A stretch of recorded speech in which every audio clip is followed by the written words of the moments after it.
Ladies and gentlemen, wonderful people, human beings on planet Earth, and everything else, all other species that might not even be from planet Earth. Welcome to Innovation Fika, Wednesday afternoon, 2:30 p.m. with me, Donny.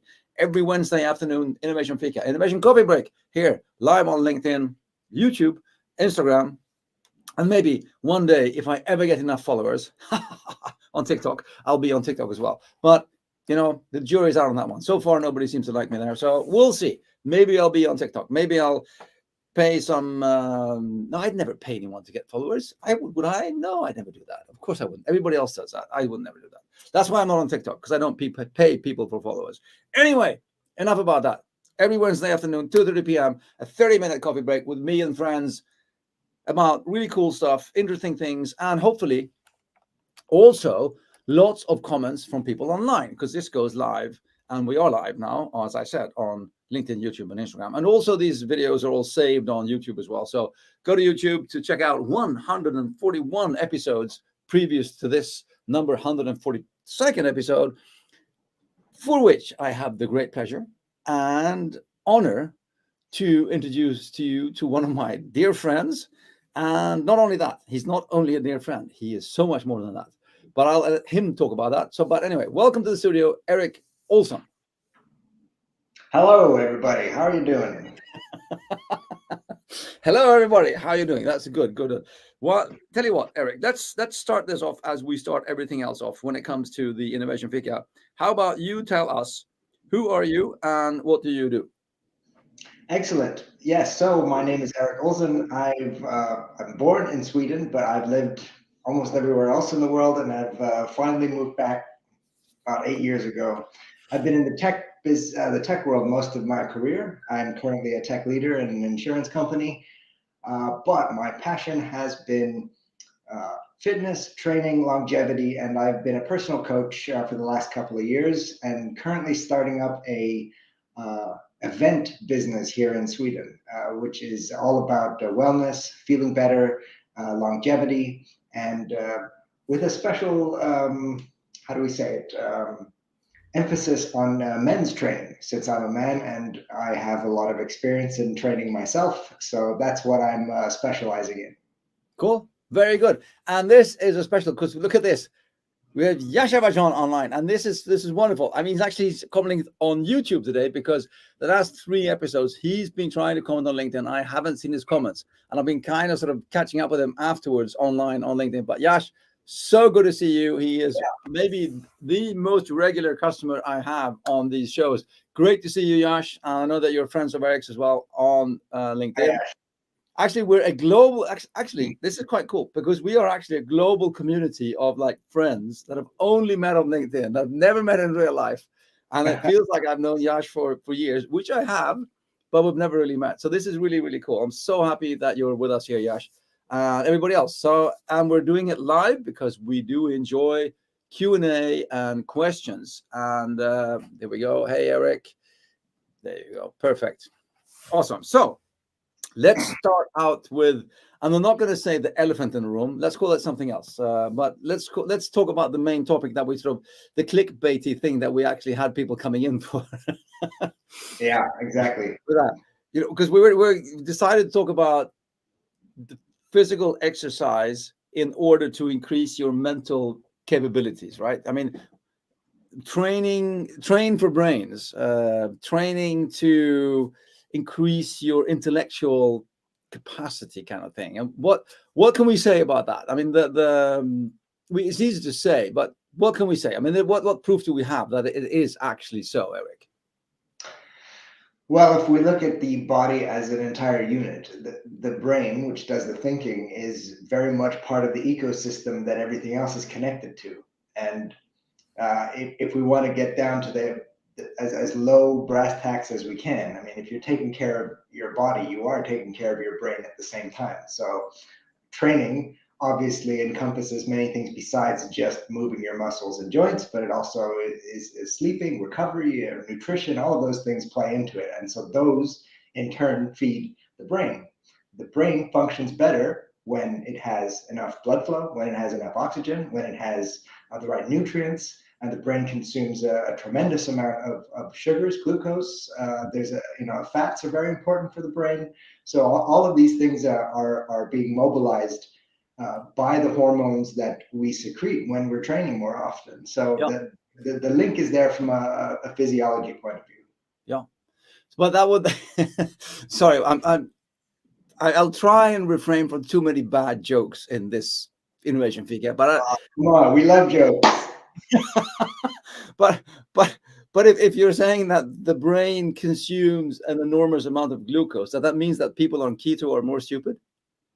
No, actually not. It's we switch over. Well, good joke, but having done keto for a long time, we're actually starting to instead feed off of ketones. So I mean, it's a different way that the body is functioning in that way. But we still produce glucose even if we're not eating any sugars in our diet. We're able to do that. I think that's kind of what I was fishing for here as well, because people tend to think, like periodic fasting or actually cutting out sugar from your diet. They think that then, then my body will be, then we'll be lacking something. Yeah. But I mean, we existed for quite a few thousand years without adding sugar to our diet as well. Yeah. So obviously we functioned kind of well then as well. And I just saw the latest research came in on this was on protein specifically though, when it came, because they've done a huge study on, the whole sort of, there's a whole hypothesis on when you have to eat 30 minutes after you've training because the protein is this and and then there's slow protein, then there's fast protein, and that whole thing has been a big thing for especially the people who are selling supplements, because they can sell, you should have whey after training, and then you have this before then, and whatever. Exactly. But that sort of kind of is opposite to the logic of the whole sort of idea of intermittent fasting and living in a different kind of how to get your nutrition. Because I've been doing intermittent fasting, and I mean I can get up in the morning, I go training, and then I have an eating window which is like 12 noon and then until 8 p.m. in the evening, and then it's like a normal day for me, and then I don't eat after 8, and then I go until 12 again. Works perfectly, no problem. And the study actually proved that the protein synthesis actually continues for up to like 24 hours. So if you can go training in the morning and then you can have a protein laden dish in the evening, and you're fine. You don't need to do the 30-minute window thing. So coming back to the glucose part, no, you don't need to eat sugar to actually have your brain working. Yeah, exactly. Yeah. Oh, look here, a question from Michael. Very interesting. My friend are exploring all of this for the last year. Cool, Michael. Please add some more comments on what you're exploring while me and Erik go on here, because Erik has more stuff to tell us about why we should be training and how does training enhance our brain capabilities more than just the blood glucose thing. Yeah, well, I mean, there's a very large link between how we think and what our mood is like, and exercise has a very strong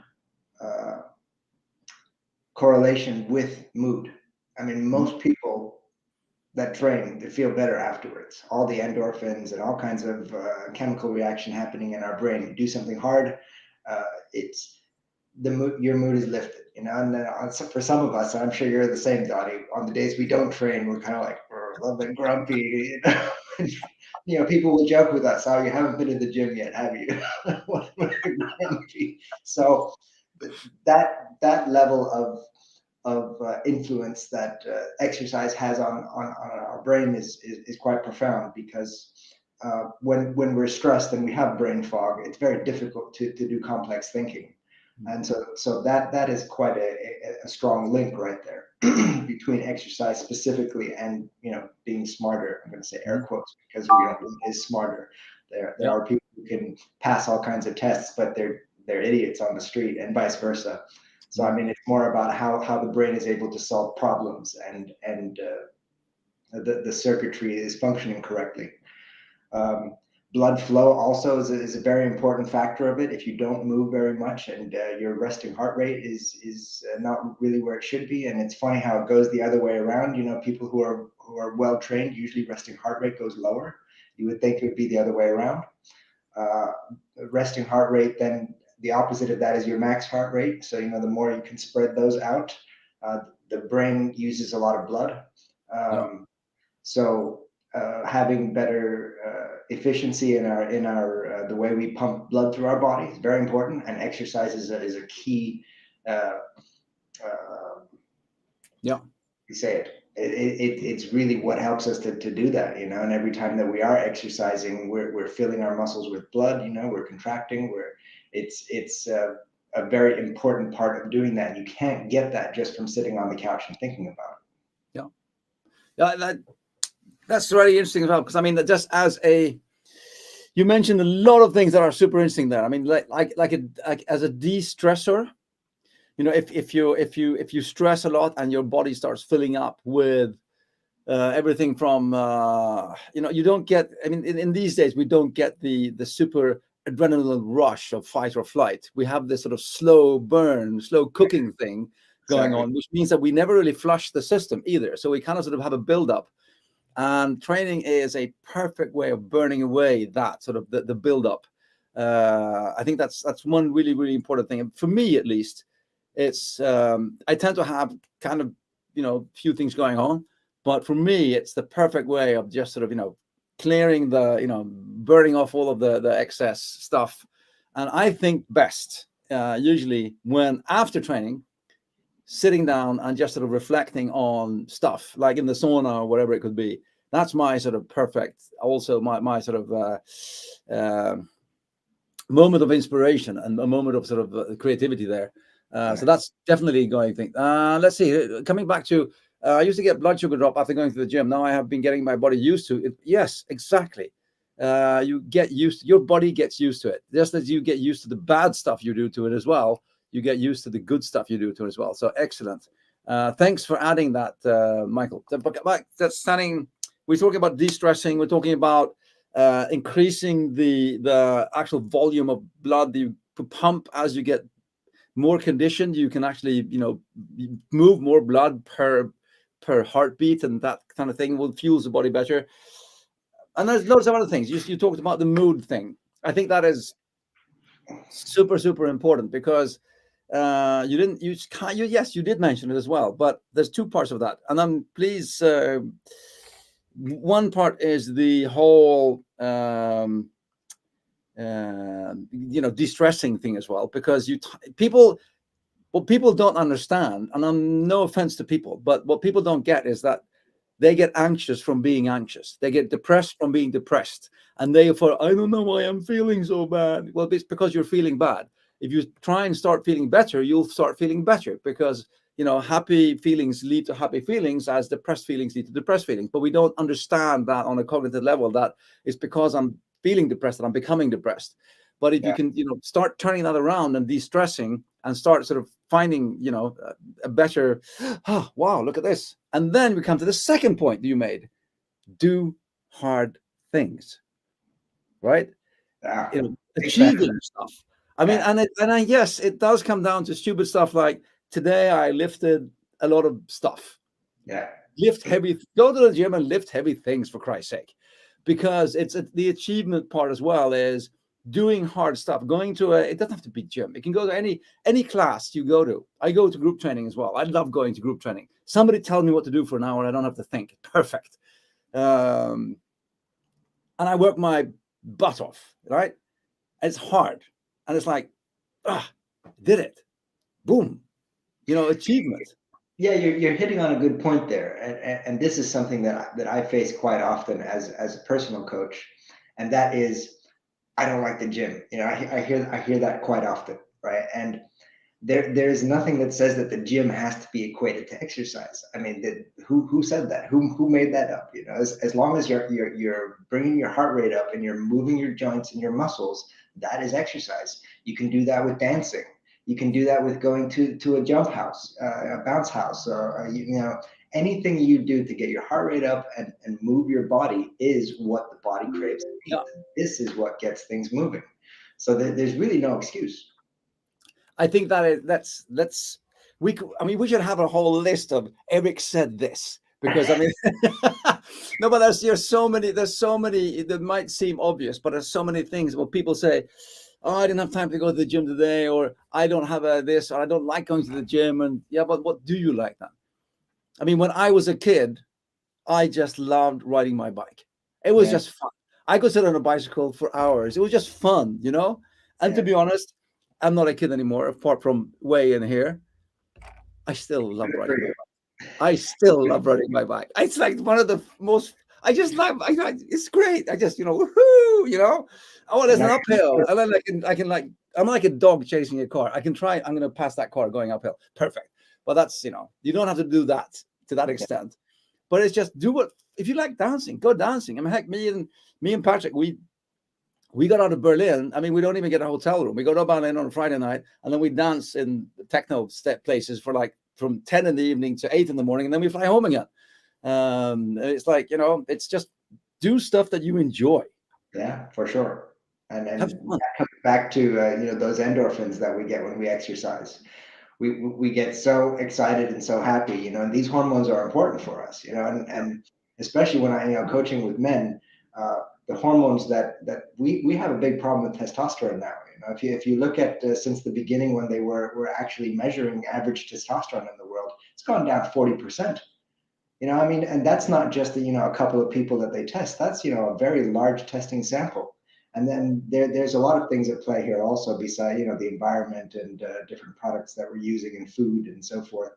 But part of that, you, like you said, go and lift heavy stuff, do something that not just a man's body but a human body wants and needs to do. It's very important, and it does have that link to how well the brain functions. Yeah. I'll just say to everybody that's watching online, make sure to ask your questions now, because we have the super duper authority expert person, Erik Ohlzen, online here. So if you have any specific questions, make sure to post them now. If you ask them afterwards, he'll send you a hefty bill. So ask them now while we have him online on the Q&A. But again, make sure to connect with Erik on LinkedIn. He posts wonderful content on LinkedIn as well. Super useful content everything about the body and the physiology and everything. So follow Erik on LinkedIn for really good content about what we're talking about. Then coming to sort of, I'm looking at the time here, it's a half an hour coffee break kind of thing. And this time around, I'm actually going to give our guests a chance to elaborate a bit more about the main points that we're making. And I ask all of my guests to come up with, their top 3 tips that they want to share with us. So let's head into that, and then we'll sort of spend the last 10 minutes talking about that. So Erik Ohlzen's top 3 tips for all of you out there that have decided to use training to increase your train for brains. Tip number 1, Erik, is it starts with a decision. Explain. Start with the decision. So I like the analogy of buying a house. Most people don't buy a house just because they thought of it that morning. It's like quite a well thought out decision. They look at the market, they look at money, they look at the neighborhood, they look at the school. I mean, there's like these huge decisions. And when they finally commit to it, that is something that, you're with that house for a long time until you get rid of it. It's not something that you just buy it today and tomorrow I'm out with it. So deciding to get started with exercise, it's really that kind of a decision. And until you make that decision, it's more like you're flirting with it a little bit, or you're renting a house, or it's an Airbnb. It's okay if I mess it up. I'm out in a few days. But if you make that decision, this is the house that I'm living in for the rest of my life. So I'm going to make that kind of research into what works best for me, what I like doing, what I react to in a better way, and that decision really drives everything else, because once you've made the decision, everything else falls into place.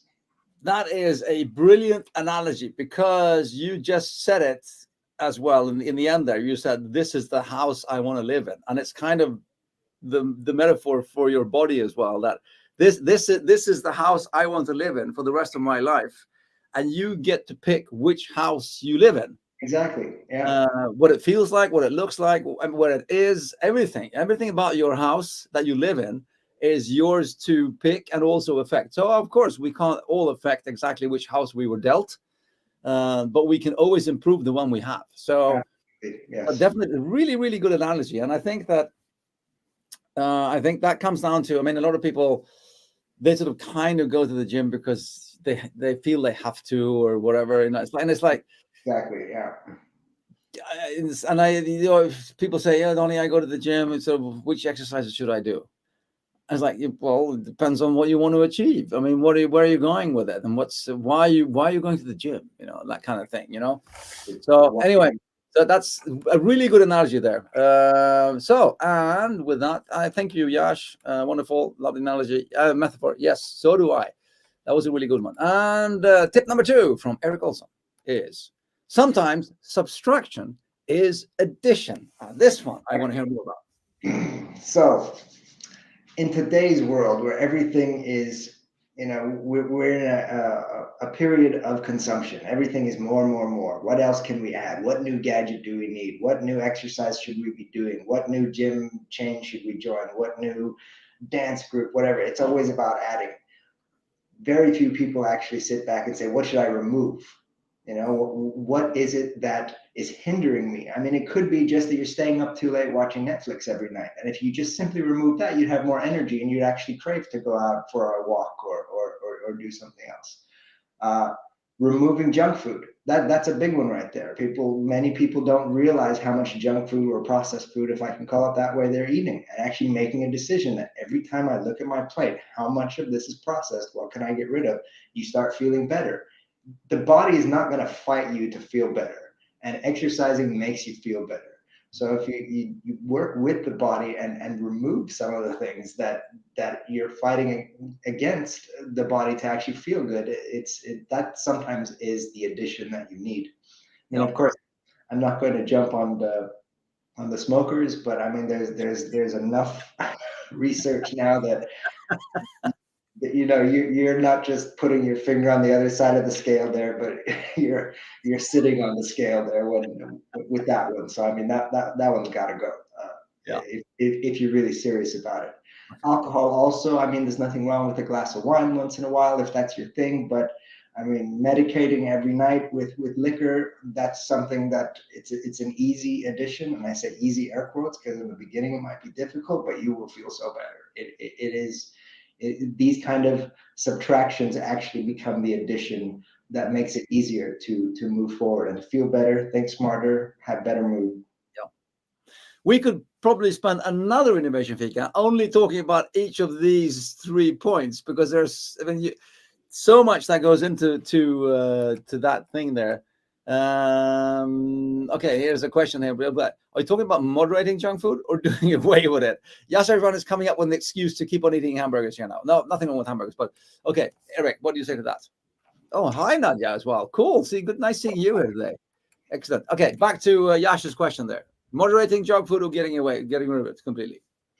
Well, I mean, if it is that you have to ask that question, start with moderation. I mean, anything that is going to be some extreme decision is very difficult to stay with. So just start with what's easier to do. Just make a list of the ones that you know are bad. You're going to know which ones that you shouldn't be because you're feeling a little guilty as you're eating them. Just remove those ones and move down the list. Yeah, and I think, sorry for jumping in there, but I think what you were talking about before, I think it's when buying the house, everybody functions in their own way, even there are a set number of ways people function in, but that some people need to go to cold turkey. They need to do the 100%. No, I cannot have anything else. Some people need to do the ramp down kind of thing.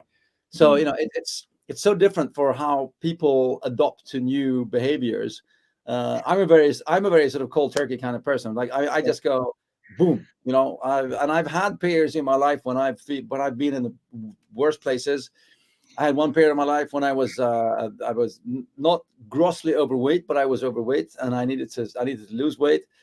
And then I wanted to get back to where I was in the army. So, and the army was, training in the mornings, getting up at like 6:30 in the morning and going for the run with the rest of the crew. Yeah. And the way what happened then was that, and I was up late at night and I was eating too late, and the whole bad cycle kind of thing. So, but I started forcing myself to get up in the morning, like just get up and get out and go to the gym. For me, that was it, right? which meant that I started getting more tired in the evenings, which meant I had to go to bed early in the evenings to be able to get up in the mornings. And then I shifted my whole cycle, to actually now I wake up like 5:45 and going, right, let's go to the gym, shall we? And then at 10, I'm going, oh, I'm going to go to bed. I'm wrecked. And then I go to bed, and it's, you shift the cycle and you get into it. So, but it's all up to lots of how people are. So, loads of questions coming in here. Following up with Josh first. I used to eat a lot of junk food. I moderate my intake now. I will do away with it. Maybe. Well, it's all about, make it sustainable. Let's see. There's one question from Jan. Can you comment on establishing healthy habits for the long run? Let's come back to that one, because we have tip number 3 from Erik, which is the journey is the destination. This is one of my favorite ones, because it's so easy, myself included, to just get caught up with the little thing that I'm doing right now. I mean, I get involved with all these crazy challenges, and whether you're bulking or cutting or this or going to do that for 30 days or this for 1 year or something, and it becomes so focused on one particular goal that I forget to realize that ultimately I just want to live better. It's not about lifespan, it's about health span. I don't want to just live a long life and then my last 30 years are walking around with a cane and everything hurts and all kinds of pills and everything. I want to be feeling like I do today for a very long time. So everything that I do now, as in terms of exercise, I try to put that in that frame. Like, how is this helping me on that long journey of living a wonderful and active life, rather than just, I'm going to crush it today because I have this goal coming up, And of course, when you're beginning, it's like, well, I got to lose 20 kilos or I got to put on 20 kilos or whatever the short-term goal is. But that doesn't mean as soon as the weight comes off or on that you can go back to sitting on the couch and eating potato chips and everything that led to what's wrong now, So it's a journey, and that should be what you're after. You should be after that journey, not just the particular destination. But I think the very important thing there is that we have to make, and I'm not accusing anybody of anything. I mean, don't take this wrong, anyone out there. But what people, in my opinion, what people mix up is they mix up goals with habits. And they think that, I'm going to try and lose 20 kilos, but you need to establish a habit to, one, get there and stay there. Yeah, exactly. Because otherwise, when it comes to weight, this yo-yo thing and the dieting and that kind of thing. I mean, we can have another session about that. Well, we can do a poll here, what people want us to talk about. This is usually something that people are really sort of into in some kind of way, because it affects everyone, our physical and mental health. I mean, we're all kind of, even though people who aren't interested in physical exercise as going to the gym, they have a relationship to their body and how they feel, and they want to feel better. And I like the way, I've worked with, when I was running training programs, I had a lot of people that were saying, because I had people answer, why do you want to get in shape? And it's not just because I want to get into my swimsuit this summer, but what is the underlying reason? And many people, came down to the things like important things, like, I want to be fit enough to play with my kids. Yeah. I want to play ball with my kids in the yard and be able to do that and not have to sit in a lawn chair watching them play ball. I want to participate in my kids growing up. That was, for that, and that's a very strong why for why you want to be you're capable. I've had my fair share of injuries, right? I've pulled every single tendon in the body, and I've had things fall on my head, literally, and almost died from that, and so forth.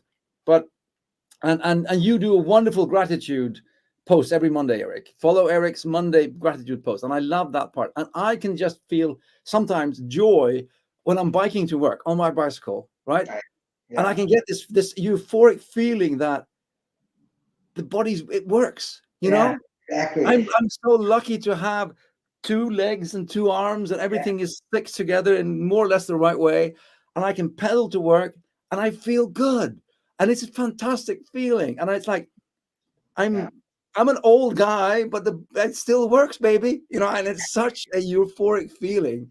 And I love that. I just love that. I know I'm not going to have it forever, because I'm old and I'm getting older, and one day I won't be able to pedal to work in the same way. But as long as I can get a feeling which is appropriate for my age.